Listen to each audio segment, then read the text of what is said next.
الجمال ده، العسل ده. مساء الخير. عاملين ايه؟ اخباركم ايه؟ بصوا بصوا بصوا بصوا الشبار بقى بتاع الاسماعيليه، عسل في منتهى الجمال. هفتح بس الشاشه شويه. تمام. ده الشبار ده يا جماعه مشوي شويه بالرده. اللي عايز يعرف الطريقه ويشوف من الالف للياء والنتيجه وصلنا للجمال ده كله ازاي. شايفين العسل.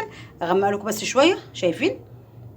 في منتهى الجمال دوت يا جماعه. شويه بالرده. تمام. عاملاه حاطه له تتبيله ودقه. تمام. اللي عايز يعرف الطريقه هيلاقي الدقه وكل حاجه معموله عملتها ازاي. ودوت شويتها بالرده ورشيت عليه ملح وشطه وكمون وليمون. تمام. لو انت عايزه تحطيه في الدقه حطيه، عايزه السمك تحطيه في من غير دقه. تمام. معاك كده ومعاك كده. بصوا ايه رايكم في الجمال والحلاوه ديت؟ عسل. شايفين يا جماعه؟ الشبار بتاع اسماعيليه. وفي شبار اكبر من كده كمان، بس لما بكون جايباه مشوي هجيبه عشان هشويه بجيبه صغير شويه، لكن